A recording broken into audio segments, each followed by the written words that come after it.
Most people assume that persistent morning fatigue is a sign that the body simply needs more time. The equation feels obvious. 8 hours of sleep should result in a full battery. When it doesn't, the conclusion is usually that the session wasn't long enough or the environment was the problem. But when the underlying algorithm is examined, the duration of sleep is often the most misleading metric. The body does not value time, it values the integrity of the sequence. If the biological permissions are not granted, the system remains in a state of suspended animation rather than actual recovery. The human body operates like a high-security data center.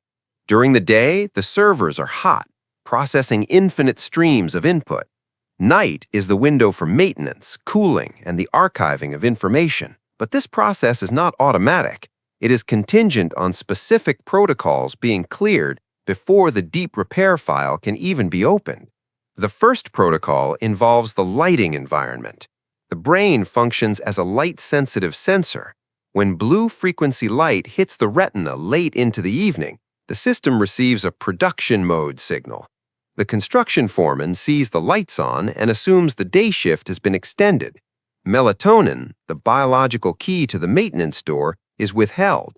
The individual may fall asleep due to sheer exhaustion, but the warehouse doors remain locked. The body is in bed, but the cleanup crew is still waiting outside in the parking lot.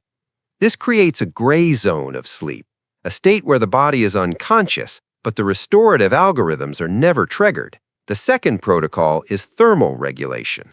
The human system requires a drop in core temperature to initiate the deeper phases of the metabolic reset. Digestion is a resource-heavy construction project. If a large meal is processed shortly before the sleep cycle begins, the body is forced to choose between construction and repair. In this hierarchy, the processing of nutrients always takes priority. The blood flow is directed to the gut. The insulin levels remain active. The maintenance crew is told to stand down because the power is being diverted to the assembly line. The system spent the entire night processing fuel instead of defragmenting the database. This is the emergency mode threshold. When these signals, light, heat, and digestion, clash with the intention of sleep, the body reads the environment as a threat or a period of high demand. It activates a defensive posture. Cortisol, the stress hormone, begins to circulate earlier than intended to keep the system alert despite the lack of repair. The locks click open. The maintenance crew enters. The warehouse is cleared.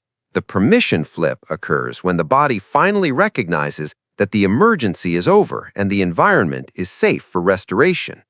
One might observe that once the locks are handled in the correct order, the feeling of exhaustion disappears, not because of more sleep, but because the system finally has permission to finish the update.